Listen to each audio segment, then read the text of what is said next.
यह सत्य घटना कबीर परमेश्वर द्वारा काशी बनारस के प्रसिद्ध व्यापारी श्री दामोदर सेठ और उनकी पत्नी धर्मवती के साथ की गई दिव्य लीला पर आधारित है। काशी नगरी में जन्मे दामोदर सेठ एक समृद्ध और प्रतिष्ठित व्यापारी थे। उनके पास एक विशाल जहाजी पोत था जिससे वे विदेशों में व्यापार करते थे। उनकी पत्नी धर्मवती धार्मिक स्वभाव की महिला थीं, जो परमात्मा में गहरी आस्था रखती थीं। धर्मवती, ओ धर्मवती, सुन रही हो?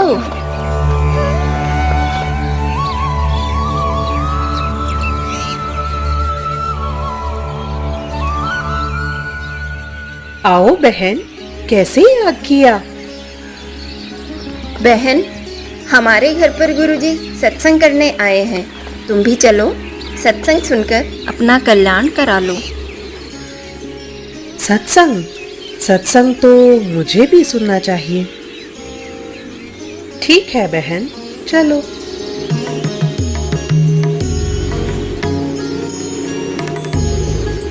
धर्मवती अपनी सहेली के साथ सत्संग स्थल की ओर निकल पड़ती है और वहां पहुंचकर सत्संग सुनने लगती है।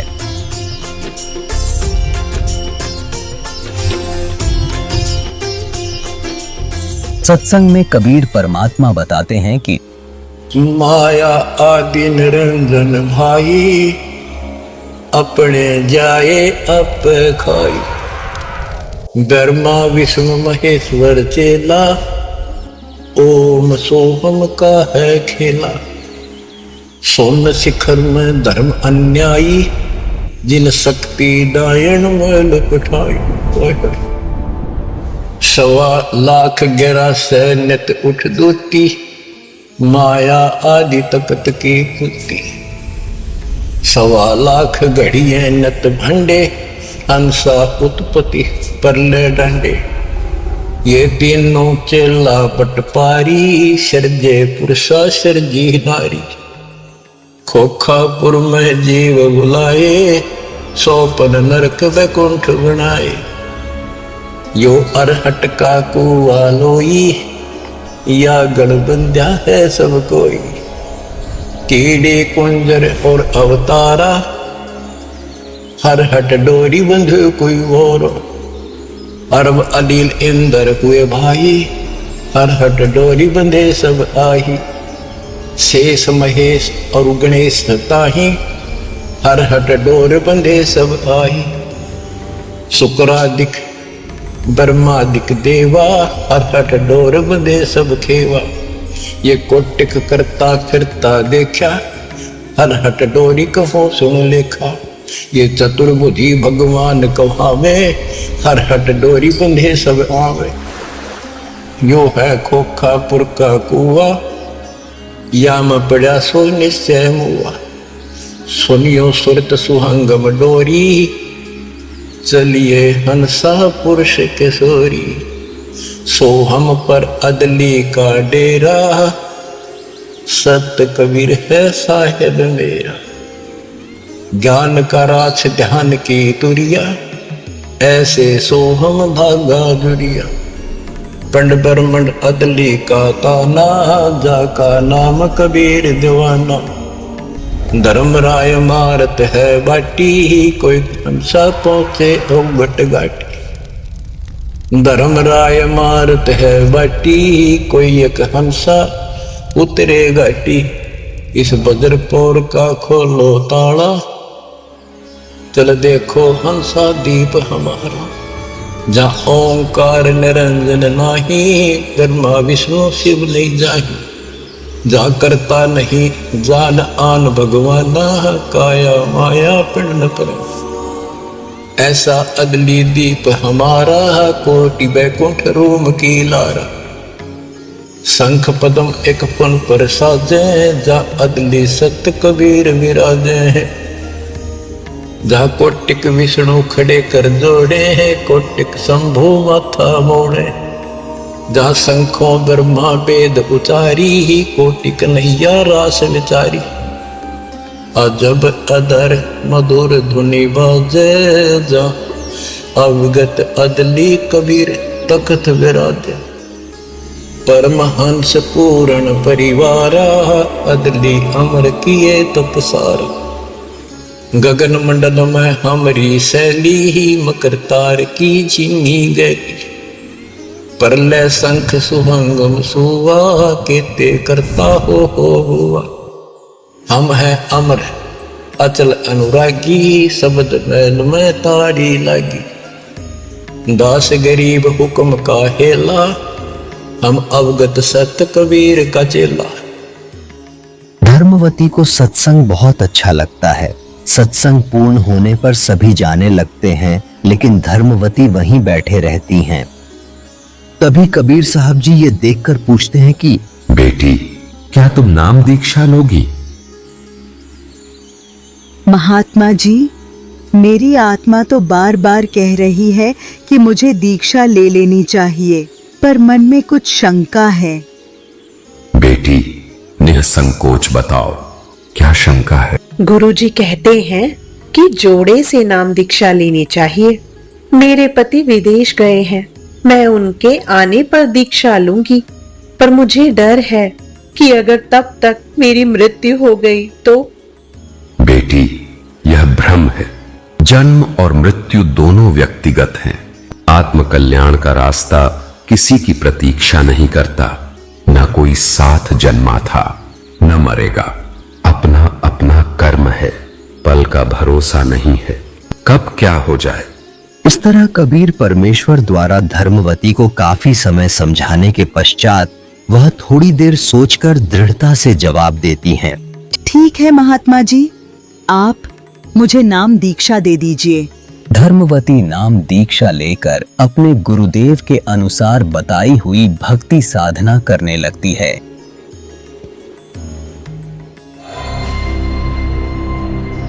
धीरे धीरे समय गुजरता है और दामोदर सेठ विदेशों से व्यापार कर अपने घर लौट आते हैं।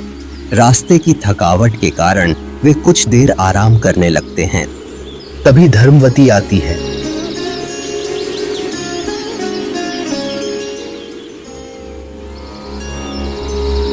स्वामी, खाना बन गया है, खा लीजिए। हाँ हाँ धर्मवती, बहुत भूख लगी है, खाना लगाओ।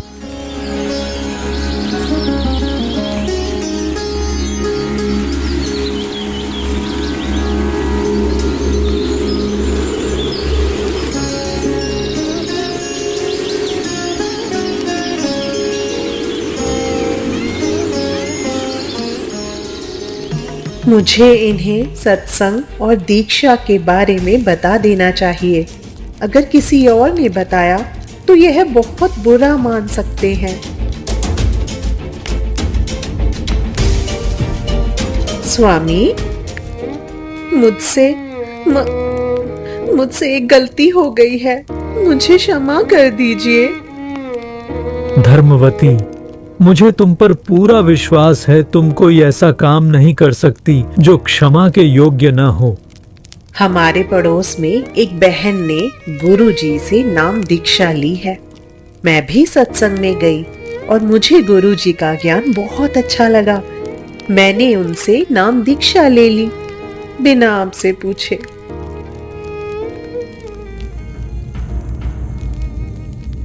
धर्मवती, तुमने बहुत अच्छा किया। भगवान की भक्ति सबसे बड़ा काम है। मैं तुमसे नाराज कैसे हो सकता हूँ। मुझे आज इन्हें सत्संग में ले जाना चाहिए। अगर इन्होंने एक बार सत्संग सुन लिया और देख लिया तो इन्हें विश्वास हो जाएगा। स्वामी, आज गुरुजी का सत्संग है, कृपया मेरे साथ चलिए। धर्मवती, मैं बहुत थका हुआ हूँ, तुम जाओ। स्वामी, रात का समय है, मैं अकेले कैसे जाऊं? मेरे साथ की सारी सहेलियां चली गई हैं। आप पीछे बैठ जाइए, अगर नींद आए तो सो जाना। गुरुजी कुछ नहीं कहेंगे। ठीक है। दामोदर धर्मवती की बात मानकर सत्संग स्थल की ओर बढ़ते हैं और पीछे जाकर शांत भाव से बैठ जाते हैं। आदि रमैनी अदली सारा, जा दिन होते धूम धूम कारा। सतपुरुष की ना प्रकाशा, हम होते तख्त कबीर खवासा। मन मोहिनी सिरजी माया, सतपुरुष कबीर एक ख्याल बनाया। धर्मराय सिरजे दरबानी, 64 युग तप सेवा ठानी। पुरुष पृथ्वी जाको दीनी, राज करो देवा रख आदीनी। ब्रह्मांड 21 राज तुम दीन्या, मन की इच्छा सब जग लीना। माया मूल रूप एक छाजा, मोहि लिए जिन्हों धर्मराजा। धर्म का मन चंचल चित धारा, मन माया का रूप विचारा। चंचल चेरी चपल चिरागा, या के पर से सर्व सौ जागा। धर्मराय किया मन का भागी, विषय वासना संग से जागी। आदि पुरुष अदली अनुरागी, धर्मराय दिया दिल से त्यागी। पुरुष लोक से दिया ढहाई, सहज दास के दीप चल आए भाई। सहज दास जिस द्वीपर हंता, कारण कौन कौन कुल पंथा। धर्मराय बोले दरबानी, सुनो सहज दास ब्रह्म ज्ञानी। 64 युग हम सेवा कीनी, पुरुष पृथ्वी हमको दीनी। चंचल रूप बया मन मोरा, मन मोहिनी ठगिया बोरा। सतपुरुष के नामन भाए, पुरुष लोक से हम चल आए। अगर दीप सुनत बड़ बागी, सहज दास मेटो मन पागी। बोले सहज दास दिलदानी, हम तो चाकर सत सैदानी। सतपुरुष से अर्ज बुझारूं, जब तुमरा बीमान उतारूं। सहज दास को किया पियाना, सत्यलोक लिया परवाना। सतपुरुष साहेब सर्वंगी, अभिगत अदली अचल अभंगी। धर्मराय तुमरा दरबानी, अगर दीप चल गए परानी। कौन हुक्म करी अर्ज आवाजा, कहाँ पठाऊं उस धर्मराजा। बही आवाज अदली एक साचा, विषय लोक जाति नो बाचा। सहज विमान चले अधिकाई, छिन में अपने द्वीप चल आई। हम तो अर्ज करी अनुरागी, तुम विषय लोक जाओ बड़ भागी। धर्मराय के चले विमाना, मान सरोवर आए प्राणा। मान सरोवर रहन न पाए, जहाँ कबीरा रूप में था ना लाए। बंक नाल की विस्मी बाटी, तहाँ कबीरा रोकी घाटी। इन पांचों मिल जगत बंधाना, 184 में जीव सताना। ब्रह्मा विष्णु महेश्वर माया, धर्मराय का राज बैठाया। यो खोखापुर झूठी बाजी, भीष्ट बैकुंठ दगासी साजी। कृत्रिम जीव बुलाने भाई, निजगर की तो खबर न पाई। 1.25 लाख उपजय नित हंसा, 1 लाख विनस नित अंसा। उत्पत्ति कपति या प्रलय फेरी, हर्ष शोक जो राजम जेरी। 5 तत्व हैं प्रलय माही, सतगुण रजगुण तम गुण जाई। 8 अंग मिली है माया, पिंड ब्रह्मंड सकल बरमाया। या मैं सुरति शब्द की डोरी, पिंड ब्रह्मंड लगी है खोरी। श्वासा पारस मन गए राखो, खोल कपाट अमीर सचाको। सुनाऊं हंस शब्द सुन दासा, अगम द्वीप है अग है बासा। बहुसागर यम दंड जमाना, धर्मराय का है तलबाना। 5 ऊपर पद की नगरी, बाट विहंगम बंकी डगरी। हमरा धर्मराय सो दावा, बहुसागर में जीव भरमाया। हम तो कहें अगम की बाणी, जहाँ अभिगत अदली आप कबीर बिनानी। बंदी छोड़ हमारा नामम, अजर अमर है अस्थिर ठामम। युगन युगन हम कहते आए, जमजोरा से हंस छुटाए। जो कोई माने शब्द हमारा, बहुसागर नहीं भर में धारा। या मैं सुरती शब्द का लेखा, तन अंदर मन को किन देखा। दास गरीब कबीर की बाणी, खोजो हंसा शब्द सैदानी। सत्संग पूरा होता है। धर्मवती दामोदर के पास जाती हैं और पूछती है, स्वामी, आपको सत्संग कैसा लगा? नींद तो नहीं आई ना? धर्मवती, नींद कैसी? मुझे तो नाम दीक्षा लेनी है। क्या गुरुजी मुझे दीक्षा देंगे? हाँ स्वामी, गुरुजी सबको नाम दीक्षा देते हैं। दामोदर सेठ परमात्मा के पास आके हाथ जोड़कर बैठ जाता है और नाम दीक्षा देने की प्रार्थना करता है। सुनो लाला जी, आप देवताओं के पुजारी हैं। नाम दीक्षा लेने के बाद आपको अन्य उपासनाएं त्यागनी होगी। जैसे मैं बताऊं उसी प्रकार देवताओं की साधना करनी होगी। यह नियम है। क्या आप इसके लिए तैयार हैं? हे परमात्मा, मैं एक बनिया हूँ और सौदा करना अच्छे से जानता हूँ। जो ज्ञान आपने मुझे दिया है वह इस पृथ्वी पर कहीं और नहीं मिल सकता। अब मैं निर्णय कर चुका हूँ। आप मेरे गुरु हैं और मैं आपका चेला। मुझे दीक्षा दीजिए। मैं हर परिणाम सहने को तैयार हूँ। आप मेरे साथ रहिए। जो होगा देखा जाएगा। सेठ जी, मैं तो केवल एक धानक हूं और आप ठहरे लाला जी सेठ। आपकी बिरादरी आपको धिक्कारेगी। क्या आप यह अपमान सह पाएंगे? हे परमात्मा, मुझे किसी अपमान की परवाह नहीं है। मुझे आपके ज्ञान पर पूर्ण विश्वास है। मुझे दीक्षा दीजिए। जो कुछ भी होगा मैं सहने के लिए तैयार हूँ।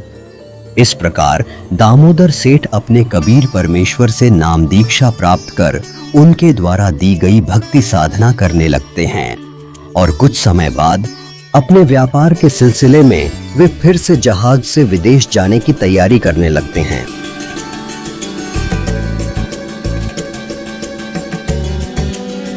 दामोदर सेठ जहाज पर जाने से पहले अपने थैले से देवी देवताओं की पुरानी मूर्तियां और तस्वीरें निकालकर एक एक करके समुद्र में प्रवाहित कर रहे होते हैं।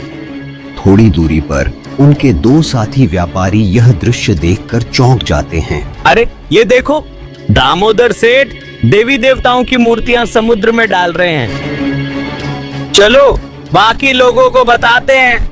जब यह बात अन्य व्यापारियों को पता चलती है तो वे जहाज के पूजा कक्ष में जाकर देखते हैं कि अन्य भगवानों की जगह कबीर परमेश्वर की तस्वीर रखी है। यह देखकर वे दामोदर से गुस्से में पूछते हैं, दामोदर, भगवानों की तस्वीरें कहाँ गईं? क्या तुमने उन्हें फेंक दिया? भाइयों, मैंने नाम दीक्षा ले ली है।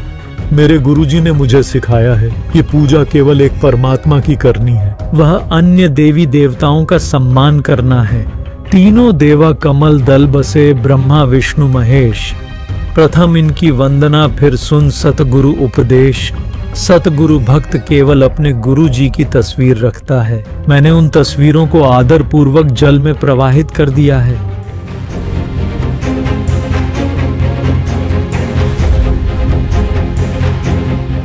तूने क्या कर दिया? यह तो जुल्म है। तेरे साथ कुछ अनहोनी होगी। तूने देवी देवताओं को छोड़कर अपना नाश कर लिया है। भाइयों, मेरे गुरुजी देवताओं को छुड़वाते नहीं हैं, बल्कि उनकी सत्य साधना बताते हैं। मूर्ति पूजा को मना करते हैं। आप अपनी पूजा करो, मैं अपनी पूजा करूंगा। मुझे मेरे रास्ते पर चलने दो और परेशान मत करो। धीरे धीरे समय बीतता गया और दामोदर सेठ व्यापारियों के साथ अलग अलग देशों में व्यापार करने लगा।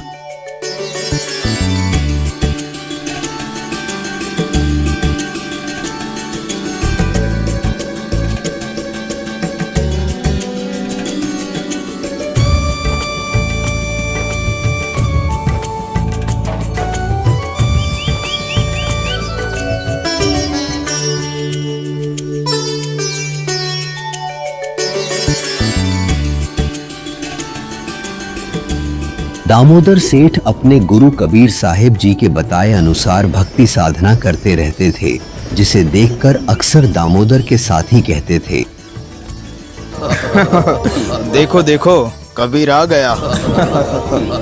साथियों, कोई बात नहीं, तुम मुझे चिढ़ाकर खुश हो लो, लेकिन याद रखना, परमात्मा का नाम लेने से तुम्हारी जीभ भी पवित्र हो रही है।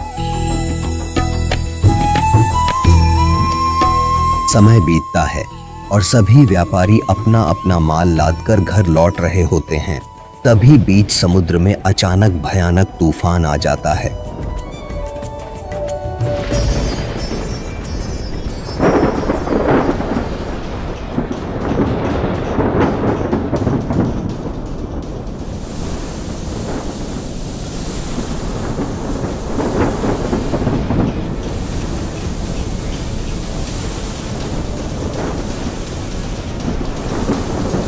तूफान आया है, तूफान! संभालो भाई संभालो, पाल खोल दो, पाल खोल दो।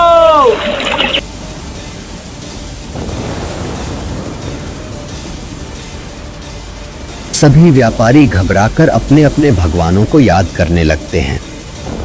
तूफान आया है, तूफान! संभालो भाई संभालो।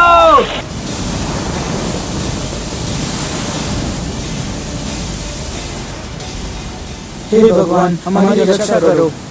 हमारे देवताओं कृपा करे, कृपा करे। हमारे देवताओं कृपा करे, कृपा करे। हमारे देवताओं कृपा करे, कृपा करे।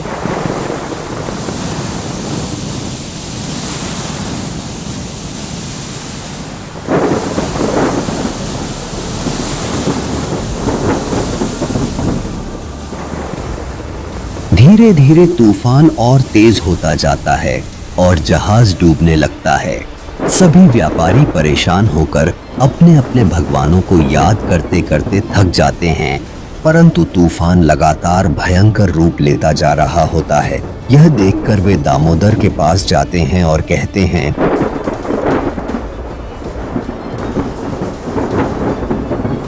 दामोदर भाई, सुना है सतगुरु के भगत की परमात्मा अवश्य सुनता है। क्यों ना आप अपने गुरु जी से प्रार्थना करें। भाइयों, मेरे गुरुजी तो गरीब से है। आप सभी के देवता इतने ताकतवर हैं, जब आप बचोगे तो मैं भी बच जाऊंगा। भाई कहते हैं सदगुरु के भगत की परमात्मा अवश्य सुनता है, आप याद करो। ठीक है भाइयों, पर आप सभी बैठ जाइए। फिर यह मत कहना कि हमारे देवताओं ने बचाया। भाई बैठा नहीं जाता, जान गले में अटकी है तो अर्ज कर ले, हम कुछ नहीं कहेंगे। ये हुए थे अकाज, अर्ज करी डूबता देख जहाज। दामोदर सेठ के हुए थे अकाज, अर्ज करी डूबता देख जहाज। लाज मेरी रखियो गरीब नवाज, समुद्र से पार लंघाने वाले। लाज मेरी रखियो गरीब नवाज, समुद्र से पार लंघाने वाले।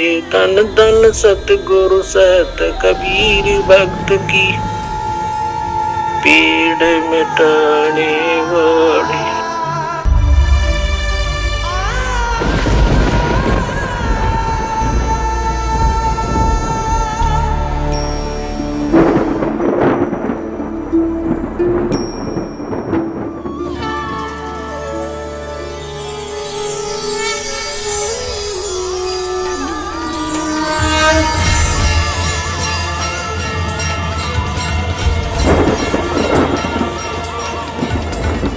दूसरी ओर सत्संग स्थल पर परमात्मा सत्संग फरमा रहे थे। उनके शरीर से शरद ऋतु में भी पसीना छूट रहा था। परमात्मा चेहरे पर हाथ फेरकर पसीने पूछकर झटकते हैं, तो जिस श्रद्धालु के छींटे लगते हैं वह पूछता है, हे परमात्मा, इतनी सर्दी में आपको पसीना क्यों आ रहा है? यह पसीना नहीं है, मेरा एक भक्त दामोदर सेठ है। उसका जहाज समुद्र में डूबने जा रहा था। मैं अभी उसका जहाज बचाकर आया हूं। यह कैसे संभव हो सकता है? परमात्मा तो यहाँ पर बैठे हैं। दूसरी ओर समुद्री तूफान शांत हो गया था और दामोदर बेहोश पड़ा था। दामोदर सेठ के साथी उसे इस हालत में देखकर उस पर पानी के छींटे मारने लगे, जिससे दामोदर को होश आ गया।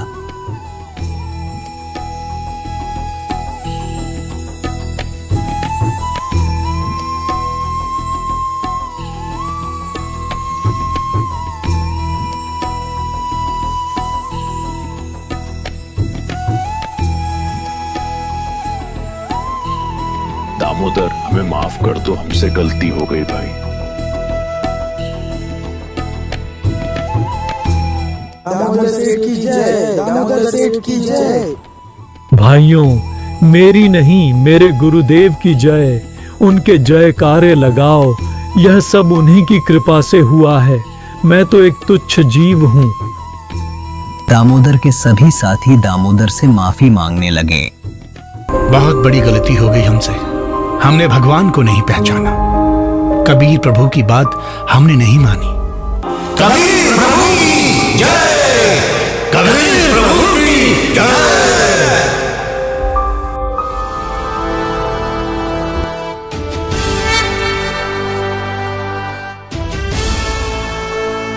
कुछ समय बाद जहाज तट पर पहुंच गया। सभी व्यापारी दामोदर को अपने कंधों पर बिठाकर जयकारे लगाने लगे।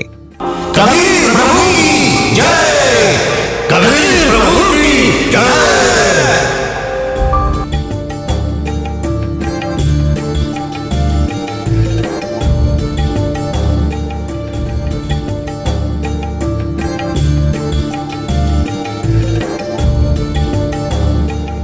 शहर में दामोदर के घर पहुंचने पर पता चलता है कि उनकी पत्नी सत्संग में गई हैं।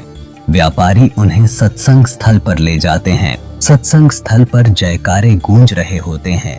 कबीर प्रभु की जय, कबीर प्रभु की जय। यह देखकर परमात्मा कहते हैं, बाहर देखकर आओ, इतना शोर कैसे हो रहा है।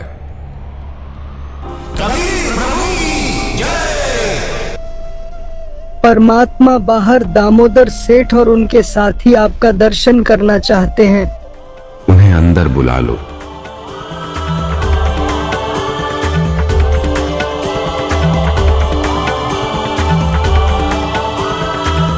सभी व्यापारी हाथ जोड़कर परमात्मा से क्षमा मांगने लगते हैं। हे परमात्मा, आपने हमारी जान बचाई। हमसे बहुत बड़ी गलती हुई, हमें माफ कर दीजिए। हमने आपका और आपके भगत का बहुत मजाक बनाया है। क्या हुआ बच्चों, विस्तार से बताओ, क्या कहना चाहते हो।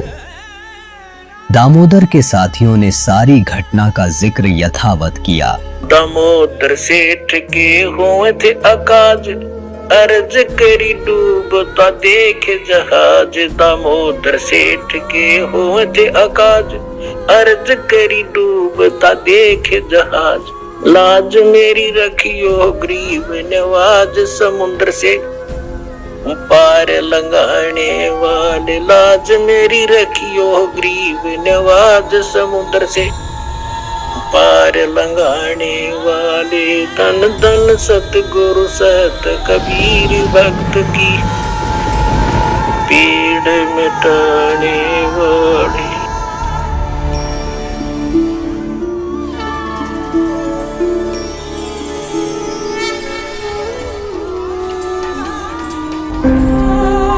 कबीर प्रभु, हमको माफ करना, हमने आपको पहचाना नहीं। जिसे सुनकर परमात्मा ने कहा, बच्चों, मैं ही वहां गया था, मैंने ही तुम्हारी रक्षा की। यह आपका सौभाग्य है कि आपने सत्य को पहचाना। अब नाम दीक्षा लो और अपने जीवन को सार्थक बनाओ। सारे श्रद्धालु दामोदर और सभी सेठों की बातें ध्यानपूर्वक सुनते हैं और जिन्होंने परमात्मा के बारे में सोचा था कि परमात्मा ऐसा कैसे कर सकते हैं, वह तो हमें यहाँ पर सत्संग सुना रहे हैं और कह रहे हैं कि दामोदर सेठ का जहाज निकाल कर आए हैं। उनको भी अपनी गलती का एहसास हुआ और उन्होंने भी परमात्मा से माफी मांगी। हे परमात्मा, हमने आपके ऊपर अविश्वास दिखाया, हम नीचों को भी माफ कर दो दाता। अंत में दामोदर सेठ के सभी साथी परमात्मा से नाम दीक्षा लेते हैं और अपना कल्याण कराते हैं। कबीर प्रभु की जय, कबीर प्रभु की जय। दर्शकों, यह 2D एनिमेशन वीडियो संत रामपाल जी महाराज के सत्संग प्रवचनों का अंश मात्र है। संपूर्ण आध्यात्मिक ज्ञान प्राप्त करने के लिए अवश्य सुनिए संत रामपाल जी महाराज के मंगल प्रवचन। संत रामपाल जी महाराज के मंगल प्रवचन सुनने के लिए आज ही प्ले स्टोर से डाउनलोड करें संत रामपाल जी महाराज ऐप और सब्सक्राइब करें हमारा YouTube चैनल संत रामपाल जी महाराज।